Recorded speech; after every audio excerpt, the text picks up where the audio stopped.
Just quickly, at the first Fellowship of the Spirit, we had a man come speak for us. His name was Joel, and we had a really great experience. And his story was amazing. But I think what was more amazing was the woman that put up with it, and and who stood by his side.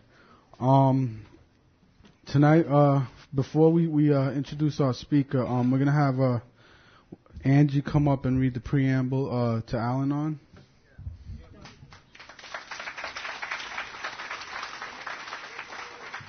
Hi, my name is Angie. I'm a grateful member of Al-Anon. The Al-Anon family groups are a fellowship of relatives and friends of alcoholics who share their experience, strength, and hope in order to solve their common problems. We believe alcoholism is a family illness and that changed attitudes can aid recovery. Al-Anon is not allied with any sect, denomination, political entity, organization, institution, does not engage in any controversy, neither endorses nor opposes any cause. There are no dues for membership. Al-Anon is self-supporting through its own voluntary contributions. Al-Anon has but one purpose, to help families of alcoholics. We do this by practicing the 12 steps, by welcoming and giving comfort to families of alcoholics, and by giving understanding and encouragement to the alcoholic.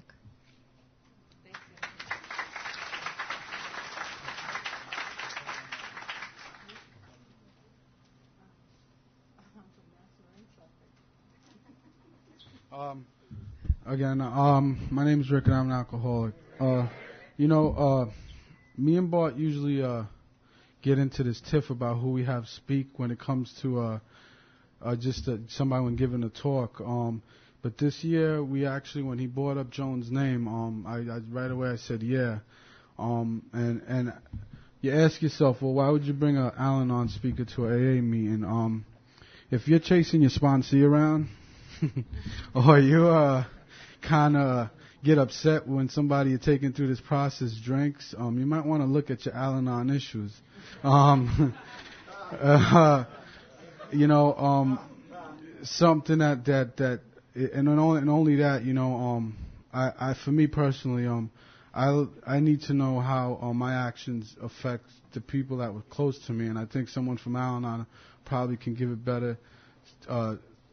Somebody we can identify probably through something like that a lot better. From no further ado, from Nassau County, New York, I'll give you Joan L.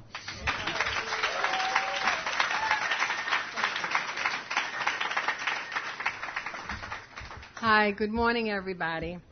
Good morning, Joan. My name is Joan, and I'm a very grateful member of the Al-Anon family groups. And I'm so grateful to be here today. In fact, I'm having a gratitude attack.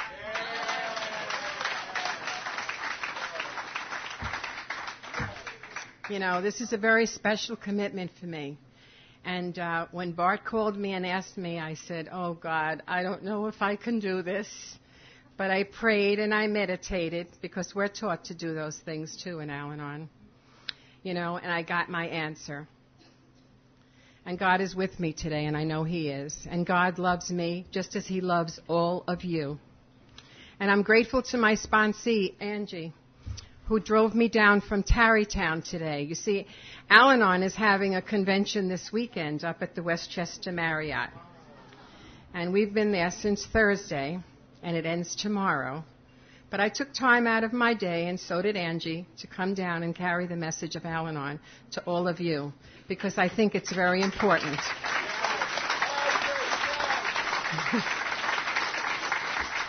I'm not going to go into a long recovery log.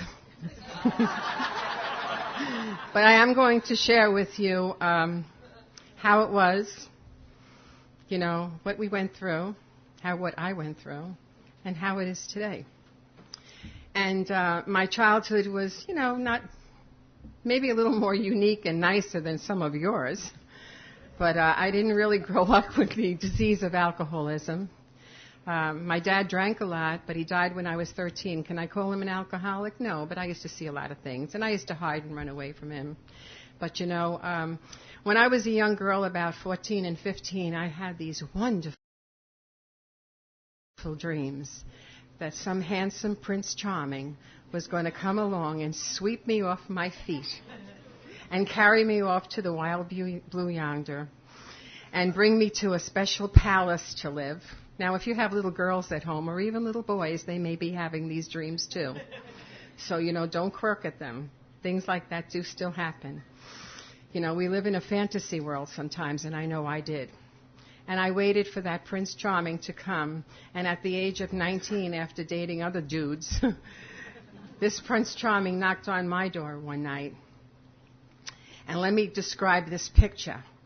Here was this dark-skinned Italian guy, right? He wasn't very tall. He was about my height. But he was wearing a white uniform. He was in the Navy. And there's nothing like a guy in a uniform to turn a girl on. You know what? They still turn me on. I'm like Liz, that motor is still running. And he turned me on. And I'll never forget, the following day I broke up with the guy I was serious with.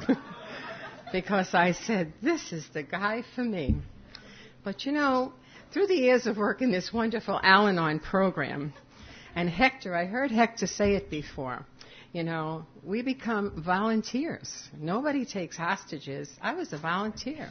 From the first date, I knew there was something wrong with this person.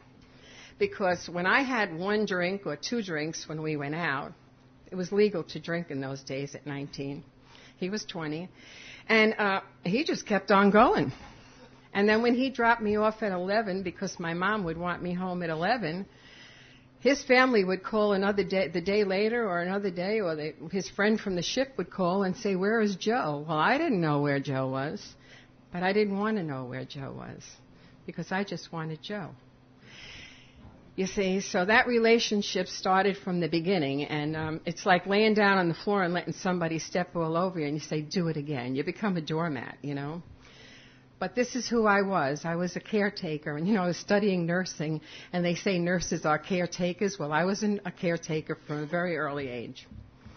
Well, about 6 months of dating, I knew he was the guy for me, and he seemed pretty serious with me.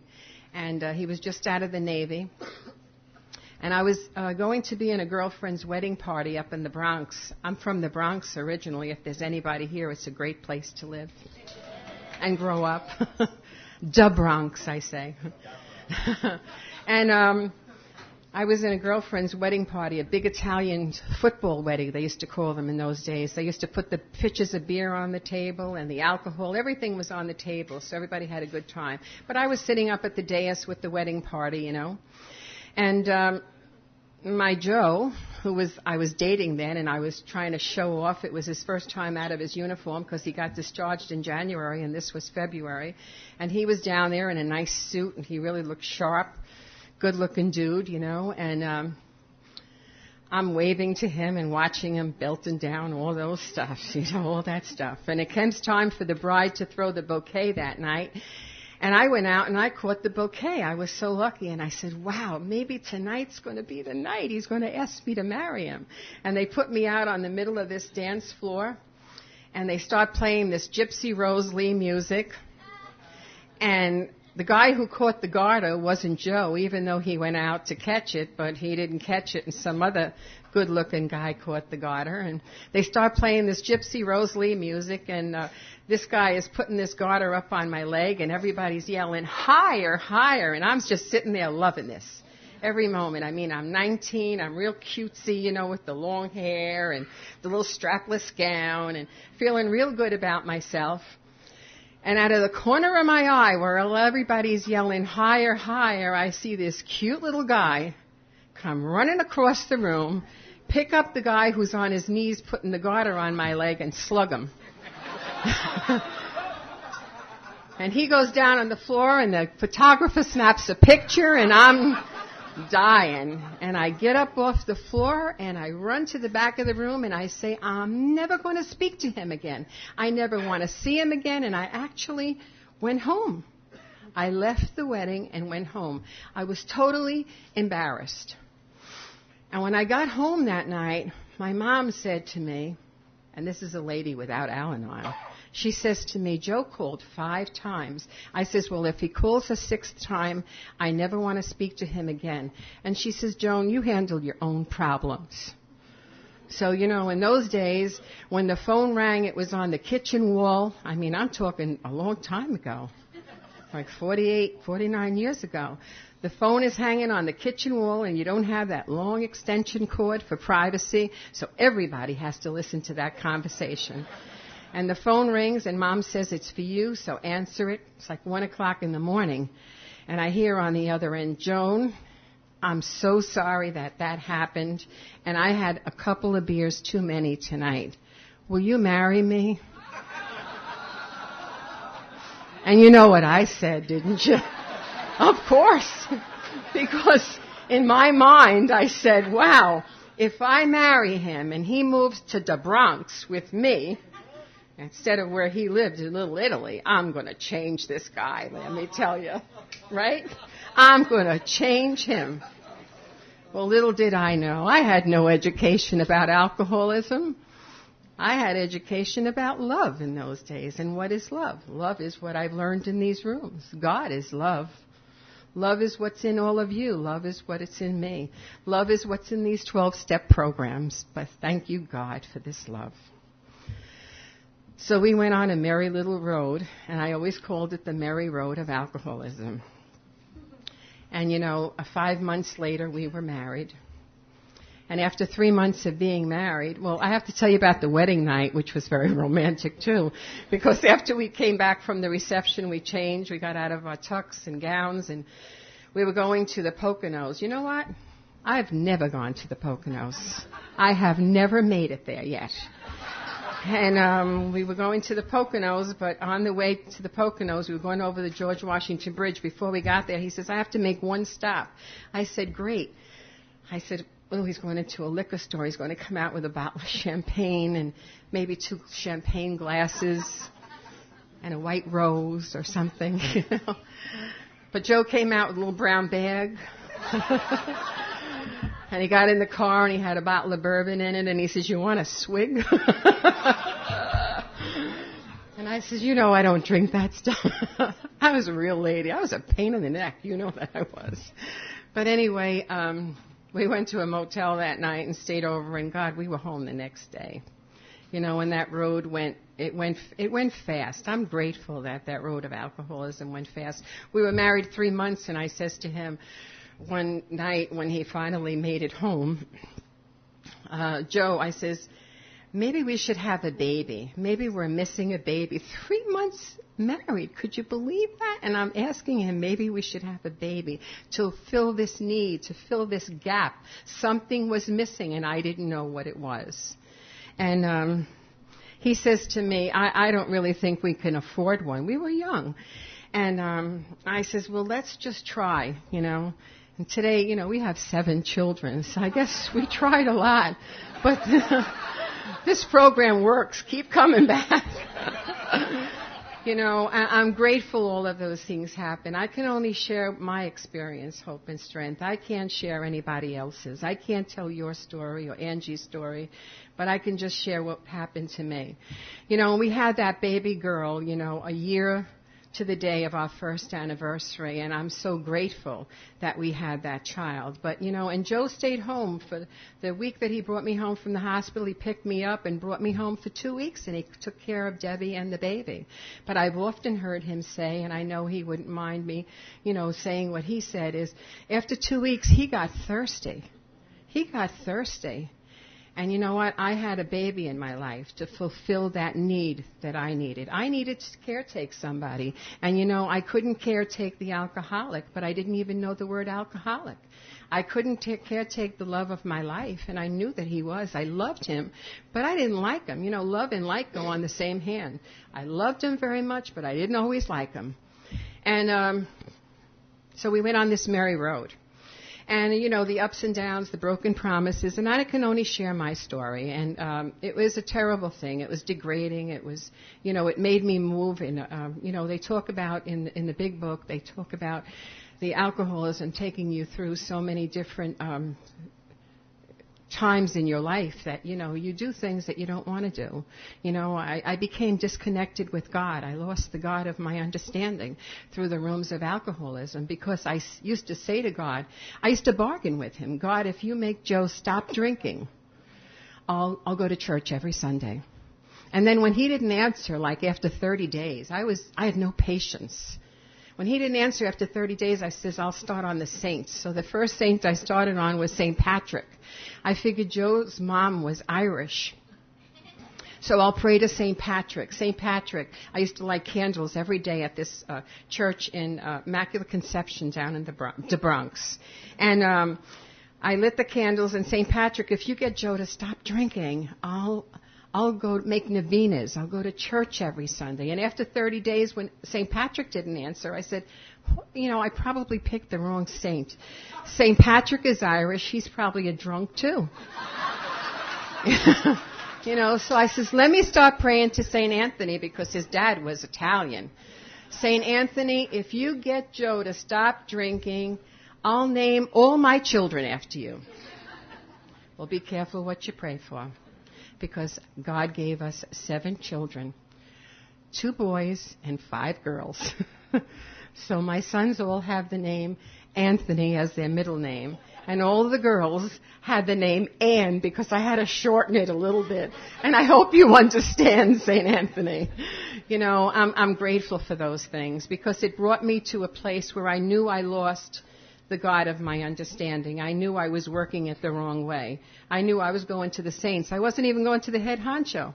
I wasn't even going to the big guy, Today, when I have a problem and I can't handle it and I'm praying about something and I know that it's going to make me stir and not having a good night's sleep, I'm going to say, God, I can't get to sleep tonight because this is bothering me. And since you're going to be up all night, could you please take these things for a while and I'll pick them up again in the morning, And believe me, it's a wonderful way to live. It really is. Because in the morning, they don't seem as bad as they did the night before. I've learned that.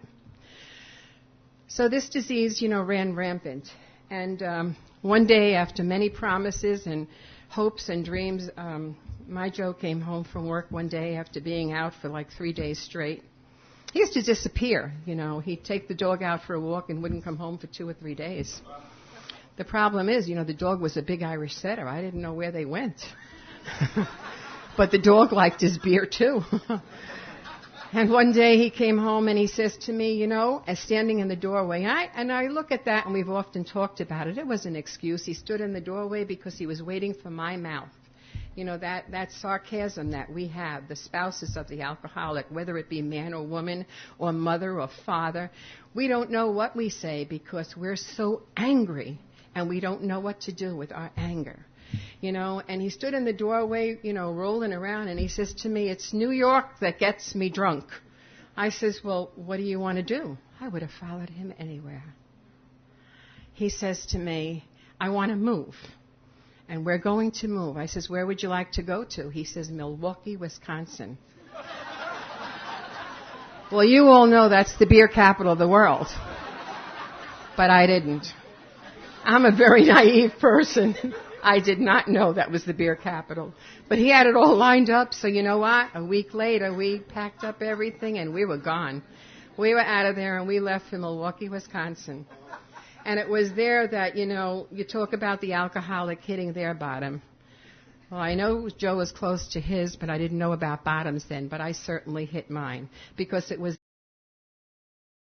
that time that I started to share with my family. Before that, I never told anybody in my family that my husband drank too much and that there was no money to pay the bills sometimes and that I was scared. He never picked up his hand to me, but the mental abuse was horrible when he was actively drinking.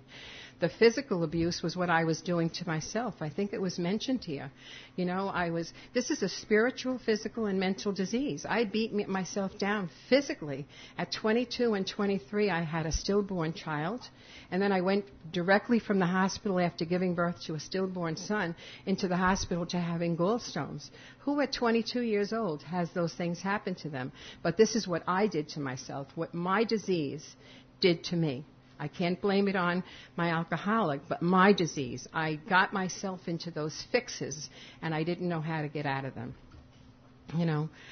So we went out to Milwaukee, and there I say, we lived, we loved, we lost, but I started sharing with the family, so the cat was out of the bag. We talk about it in Al-Anon. We don't want anybody to know what goes on in our house. Don't tell anybody what's going on behind those doors. Sweep it under the rug, push it in the closet, and lock the door. So I finally started to share with my family, and my mom, who still lived up in the Bronx, she was a widow. She says, Joan, if you and Joe want to come back to the Bronx, she says, why don't you come home and I'll give you a bedroom. And she had a 5-room flat up in the Bronx. And we had a little girl then who was then 3.5. And I drove home with Joe from Milwaukee in our little car. Well, I can't tell you about this 1,000-mile drive with an active alcoholic in the car. It was a long one. But we got home. God was with us. And that was in October of 1961. And in October of 1961, I also read an article in the Saturday Evening Post about Alcoholics Anonymous and Bill W. And I'll never forget showing Joe that article. And I says, you should really read this article. And he looked, I don't know if he read the article, but he looked at the picture and he says, he's an alcoholic. I'm not. I can stop whenever I want. Isn't that so for all of us? We have that denial. But, we talk about God coming into our life. In those days, I was waiting to have my second child. I was pregnant for the second time. And something happened. I don't even want to call it a gift after hearing Hector, but I always considered it a gift that God stepped into our life. And on January 1st, 1962, my husband joined the program of Alcoholics Anonymous, your program. And thank you all of you, for doing what you did to my man, because you gave him a life, and you gave me the husband I always wanted and the son I never knew. Thank you, Alcoholics Anonymous, for that. But Joe went to his first meeting on January 2nd, 1962. Up in the South Bronx. And when he left to go to the meeting that day, I didn't care if he ever came back because I didn't know anything about you, but he got up there, and about an hour and a half later, some man called me, and he says, hello, my name is Jean. Are you Joan? I says, yes, I am. He says, I'm Joe's sponsor. I said, his confirmation sponsor? I didn't know anything about sponsors. So he says, no, I'm his AA sponsor. But you want to know something? In my mind, that quick thought said, oh, my God, they're all going to come back here and drink. I thought he was going to bring the whole crew back. But he popped a question at me that night, and he says to me, do you have any booze in the house? And I said, of course we do. It's New Year's. Don't you? I was very smug and arrogant. And he says to me, I want you to dump it. That was a question that really bothered me. And I says to him, dump it? Do you know how expensive that was?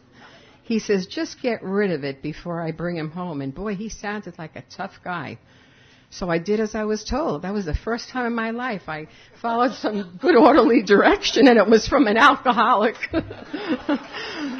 So anyway, he came home that night with Joe, and they sat in my mom's living room, and he talked to us for about 3 hours. And it was wonderful because I didn't want him to leave. I fell in love with him. I wanted him to stay. He was older than us, but he wasn't a married man. But I felt so comfortable, and what he was giving me was hope. Hope. He didn't tell me about Al-Anon. He was not a married man. But he told me about your program of Alcoholics Anonymous, and I wanted some of that, and it was a wonderful gift. A gift, again, I have. But it was. I felt that was a present that night for him to come up and sit with us and give us this time. And at Al-Anon, he was not a married man. But he told me about your program of Alcoholics Anonymous, and I wanted some of that, and it was a wonderful gift. A gift, again, I have. But it was. I felt that was a present that night for him to come up and sit with us and give us this time. And that night when he left, he said to my husband, I'll never forget this because I love saying this. He said to my husband, be downstairs on the curb tomorrow night at 6 o'clock. I'll be here to get you. And Joe, in his own unique way, said to him that night, suppose it's raining. And Jean says, then you'll get wet. That was for you, babe. But anyway, so that's how our life went. But, Joe got sober, and he was starting this wonderful journey. And I was really a little jealous because what I was trying to do for a couple of years now was make him suit up and show up. And, boy, he was always in those work clothes and dirty, and he didn't want to do anything with the family. But you guys had him shaving and showering every day and getting dressed. And in those days, they wore suit jackets to meetings every single night. They didn't have to wear a tie only on anniversary night, but suit jackets. And I wanted some of that. I wanted to be in that, little circle. And I says to him, can I join too? And he says, you have to be an alcoholic. So I says, well, if I drink too much? But he says, Joan, give it some time. But I was always fighting with him, always fighting with him. You're going out to another meeting tonight. You're not going to be home. What time will you be home? Then the first time he was going out and somebody picked him up that was a woman. When one of you women came to the house and picked him up, I went crazy. Here I was 25, he was 26. I says, who is she? I was jealous, rageful. I had all of these character defects, And he was sober about 3 months one night, and he was getting all dolled up that night to go out to a meeting. And, when he put that foo-foo juice on his face, that aftershave, it was like he was popping open a beer can. It was the same feeling when he'd pop a beer can, or when he'd drink from his bottle of bourbon or something. And I used to see that. It used to put something in my stomach. But when he used to put that foo-foo on, God, that used to make me crazy.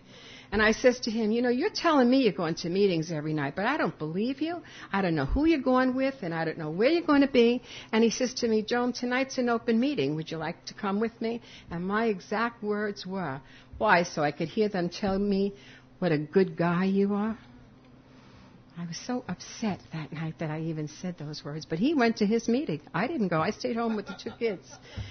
When we came home that night, he says to me, Joan, tomorrow night I want you to be ready at a certain time, and I'm going to take you out to dinner. And after dinner, he says, I'm going to take you over to a new group that I met somebody at, and I want you to meet him. And Joe took me to a meeting that night. It was the Westchester Square group up in the Bronx. And he walked me into this meeting room. He took me to the diner first, of course, And he took me to this meeting that night. And I met this guy, Hank W. And he was smoking a big cigar. And he called to his wife, who was down the other end of this drill hall, hey, Mary. And along comes this little Irish lady with hair that I have now, white hair. Now, you have to remember, I was dark hair and thinner and a lot of different things, younger. And this little lady comes walking towards me with a polka dot dress. That polka dot dress has never left me. And she's a little short woman, and she had these really big boobs. And I always remember, I was like, wow. And she came walking over to me, and he says to Joe, come on, we're going to our AA meeting. And Mary's taken Joan to her first Al-Anon meeting. And I said, wow, that was April 14th, 1962. And I'm proud to say that I'm still working on this program a day at a time. 41 years, yes. And at my very first meeting, I heard 2 speakers that night. One was Mary, and by the time I heard her, I said, I know what he did. He came down here ahead of me and told her how I'm acting at home, and now she's up there sharing the same thing. Because in those days, we talked about our feelings like we do today. We don't go there and hammer the alcoholic. We talk about us. We hammer ourselves. I want to get better. When I walked in today, Glenn says to me, we just finished the first, second, and third step. I says, well, if you think I'm going to give my 4th and 5th to all of you, you're crazy. I got my sponsor sitting up there at the convention. But he laughed. He says, no, you don't have to. Just tell your story. So that's what I'm doing. Well, anyway, at my very first meeting, I knew that there was something here for me. And after all, I still had that little jealousy, and I wanted to catch up to Joe. I mean, after all, he had 3 months sobriety then, and I wanted a little piece of this action myself, you know. So I felt comfortable there, but I said to Mary, what does it cost to join this? She says, it doesn't cost anything. Just put money in the basket as the basket's passed around. And she says, in here, I want you to read this literature. And she gave me a few pieces of literature. And she gave me Al-Anon's only book that night. There was only one book then, and it was called the Al-Anon Family Groups. It was conference-approved literature, which is still out on our literature list, and a few pieces of literature. And she says, oh, yes, does Joe have a big book at home? I says, yes, he surely does. And she says, well, I want you to read 3 chapters in it. It's the doctor's opinion, the chapter to the wives, and the family afterwards. Well, you know what? In a week's time, I read everything. And I went up to the meeting the next week and told her so. And she says, that's wonderful, dearie, but this is just a one-day-at-a-time program. You only have to read 1 chapter or 1 page, but study it, look at it, work it into your life. I didn't know much about that then, but I learned, certainly, through the years. You know, I'll never forget I was in program about, the first job I had in Al-Anon, they made me the greeter. That was the person that stands at the door and greets everybody because they knew I was shy. Could you believe me, shy? I'm not shy anymore. Al-Anon gave me a life today, you know. And I'm very comfortable in this room because I've spent a lot of years with a lot of you. And they gave me a job as the greeter, and I loved it. But 3 months down the road, after being in Al-Anon, now Joe was the coffee maker at his group. And 3 months after that, Mary says to me one night, Joan, when you're in program 3 months now. I says, yes. She says, next week when you come, I'm going to make you the chairman. I said, wow, they really know who they got here. I read all that literature, you know, and I'm doing a good job. So I went home that night and I marched in that apartment and I says to Joe, what do you do at your group? And he says, what do you mean, what do you do? I says, well, what is your service commitment? And he says, you know I'm the coffee maker. I said, still? And he said, yes.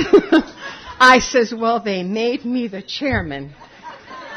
And you know, he didn't even make a big thing about it. He just walked away from me and went into the other room.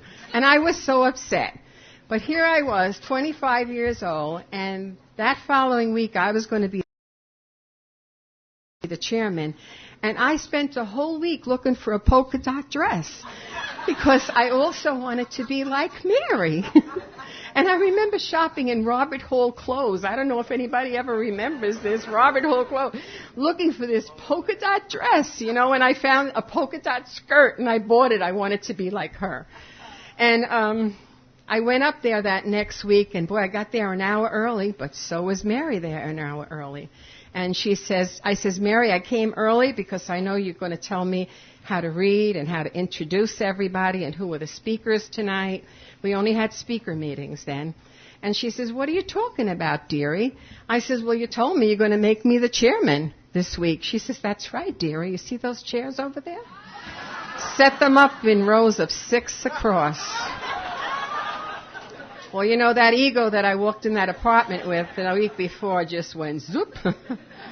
I didn't tell Joe that story for about 6-7 months.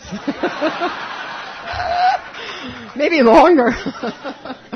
But anyway, that's how it went. You know, they told me to go to meetings every day. I gave them an excuse. I had 2 little babies at home. I had no car. I couldn't get on a bus. She says, well, then you just walk to these meetings, but somebody will give you a lift home. And I did as I was told, you know. Did I stop playing catch-up? Oh, yeah, I did. I don't remember where or when, because I began to see changes in us, in our relationship at home. Our relationship is so important to all of us today. We all have somebody that we share our lives with, you know. And I always say to a lot of my girls in recovery, one parent in recovery is better than none at all, Because one can carry the message home. Yeah, it makes it great if two can, but one can carry the message home, and it's a good message. I'm so grateful, that we came into the program at maybe a few months apart, but we stayed together. I love, Joe always explained that when we came in, we were like two young pups. We had our boxing gloves on, and that triangle, we were both on either end, and we'd come out boxing and fighting all the time because we didn't know how to communicate. It was all of you that taught us how to communicate. It was good sponsorship. Working on myself in this program became very important. In the early years of recovery, your big book of Alcoholics Anonymous was a suggested book to read. It no longer is because we have such wonderful literature in Al-Anon, and it's all conference approved. We have our own step books. We have our own what they call a big book too, and everything is in there. The traditions are so important. By coming down here today to speak at your little convention, I am participating with Alcoholics Anonymous, and isn't that what we're supposed to do? As I was leaving, as I met Angie at the front desk at the hotel, our AA liaison that's up there this weekend was bringing in our AA speaker, who was a gentleman in a wheelchair. And he's coming to carry the message of AA to our Al-Anon people. A lot of them have never heard you share.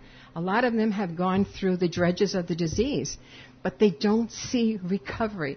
That's why it's so important at our conventions we always bring in an AA speaker so they can hear recovery, so they could know this is a wonderful, wonderful program of recovery.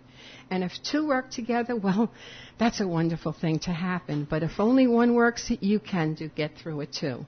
We went on for many years. Like I said, we had a lot of fun. We had 7 children. I grew to love Joe all over again in Alcoholics Anonymous. I loved him at first, and I love him today just the same. There's no change. Glenn said to me just a little while ago before I got up to speak, he says, I found another new picture of Joe. And he says, I love the way your face lights up when I talk about Joe. Oh, God, it will always light up. He was the man of my hour, the man of my dreams, and I found my soulmate, And little did I know what you guys were going to do with him. I'm so grateful I didn't quit before the miracle happened. I'm really grateful. We went on to have 7 children, and our firstborn son developed the disease of alcoholism. Boy, that was a toughie. I know what it's like to be the wife of an alcoholic. How is it to be a mom of an alcoholic? Well, it carried me on a road that I hope none of you have to experience. But you know what? In Al-Anon, we have wonderful parent groups, parents of alcoholics that meet.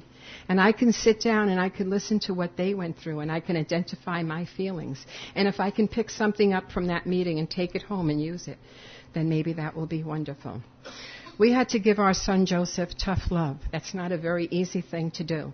Tough love, when Joe told me we have to do this, I says, but that's not in any of my Al-Anon books. It's not in the index, so I can't do it. So I sat on it for about 2 or 3 months. It's like taking the third step. I make a decision. I don't have to do it right away. I can make that decision, but when I'm going to do it is God's time, not mine. And I was ready to let go and put our son out on the street. Boy, that was a tough thing. And I figured he'll come home tomorrow.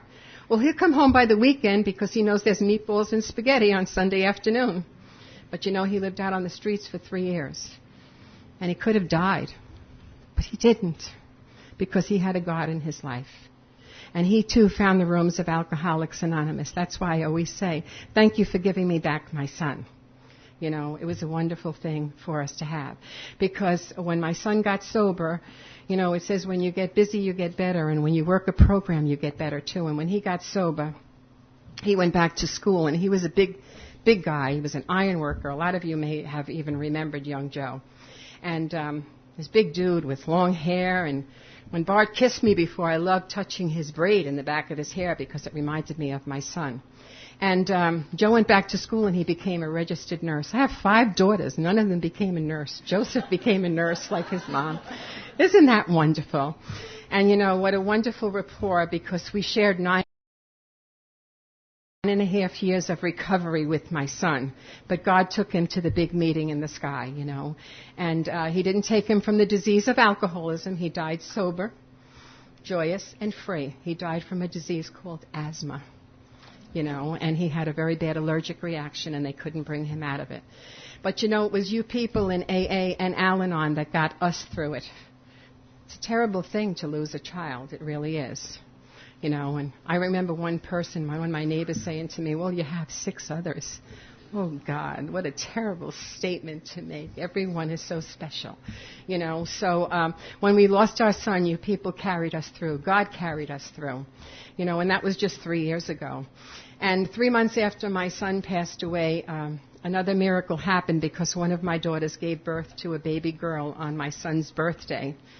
And that was a very special occasion because when they brought the baby into her and her husband and my spouse and I and her in-laws, Jamie held her little baby girl in her arm and she said, welcome, Sarah, to our family. Did you meet Uncle Joe on the way? What a gift. What spirituality my family has, all because we work the 12 steps and 12 tradition in our life. We brought it home. We never told the children that we're going out to visit friends. We told the children we're going to an AA or an Al-Anon meeting. We took them to anniversaries. We took them to Dad's anniversaries. We took them everywhere. They were exposed. My children have more aunts and uncles than they really have because that's who they call you, aunt and uncle. What a wonderful thing this is. So we have wonderful Sarah in our life. And when my daughter decided to go back to work when Sarah was 4 months old, she came to dinner one afternoon and she says, Mom and Dad, I have a little proposition for you, and would you like to watch Sarah? Well, I go back to work, and Joe and I, we always communicated and conferred on things, but we never even said anything. We both said yes at the same time because we knew that was one of the helpful tools that we were going to use in our recovery to get past this terrible tragedy that happened, and God has certainly got us through. We have been on this wonderful journey through recovery, and all I can say is I'm so grateful that I married an alcoholic named Joe. I don't know about any of you, but I know I'm grateful that I married an alcoholic named Joe because from the very beginning till just 2 months ago, he held my hand and walked me through every moment of my life. And he took me on his special journey. He always included me in. He never left me out. When he did his 4th and 5th, he left me out, of course. He had a lot of private times. And when he worked with his sponsees, he left me out. Our home has always been open to Alcoholics Anonymous and Al-Anon. In March 30th, we moved out to Suffolk County. I know Rick introduced me as coming from Nassau County. We lived in Nassau for many years. We brought up our 7 children there. But we decided to sell our home of many years, and we bought a beautiful townhouse that Joe wanted so badly, and we moved out to Suffolk County. And it's lovely. We bought all new furniture. It's a great home. 3 bedrooms, 2.5 baths. I have guest rooms, everything. It's beautiful. Brand new. And we were invited to Hawaii to speak at the Hawaii Convention, the Big Bash, in April. And Joe and I went, AA and Al-Anon speakers. We were so grateful to be there. And we had a wonderful trip. A couple of our friends came with us. Angie was with us with her hubby. And we spent 17 days there. And we came home April 17th. And when we came home, we were so excited. We still had some unpacking to do. And Joe already was into brand new sponsees out in Suffolk County, was working with them with steps and everything. And but God saw fit to take Joe home on May 16th, 4 weeks later, from the day we returned to Hawaii. And 2 months from today, Joe passed away. And it was rather sudden. So it put the family in a state of shock. But here I be. As a man thinketh, so be he. Thank you, Hector, for that quote. That is one of my favorite books. That is one of my favorite quotes. As a man thinketh, so he be. I've been on a wonderful journey in recovery with the man I love for 41 years. Can I afford to stay in bed and cover myself up and not pass it on? Oh, God, I want you to have what I have had for these 41 years. I don't grieve for what I don't have. I had it all. I grieve for what I no longer have. I no longer have those kisses that kiss me goodnight and wake me up in the morning, or those arms to wrap around me. But I do have them when I come here. And when I'm up at Discovery, I get them all over the place. People up there say, I can't believe you're here. Well, Joe and I had this reservation. We've been going up to Discovery for 22 years together. I went to his AA conventions, and he came to my Al-Anon conventions. I think he loved being with the ladies more than with the guys. But isn't this a great and wonderful life we have?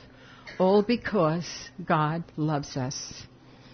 And we love God back by carrying the message of recovery. You know, our tradition suggests, just like yours, you know, you help alcoholics, we help families of alcoholics, and we try to carry this message in all our affairs. I'm so grateful I've been able to carry this message in all my affairs. Today I have 6 living children, and they are a salute to your program and to mine, because they carry on their lives in such a beautiful way using the steps and traditions. About a month ago, right after her dad died, one of my young daughters has some financial problems.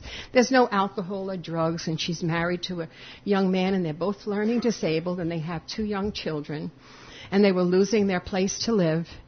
And my children said to me, we're going to have a family meeting in your house, Mom, Sunday morning after the beach meeting. Where did they learn about family meetings? They learned about it in our home, because we brought your business meetings and my business meetings into the home. And we'd sit down on the living room floor, powwow style, and talk about when the kids were young. Well, I'm tired of taking out the garbage, or I don't want to dry the dishes anymore, so we changed jobs. But now, as young adults, they're taking their life and putting it into a solution instead of saying in a problem. And when we left that morning, when they left my home an hour and a half later, there were solutions, you know, and we're all helping. We all have little jobs to do, because this is a we program, and we have a we family. Thank you so much for listening to me this morning.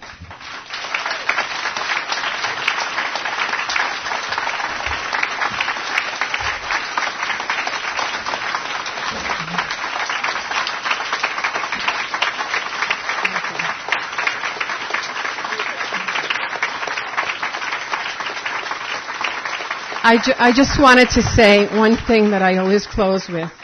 Thank you, God, for Al-Anon, and thank you, Al-Anon, for God. And this is for you, babe.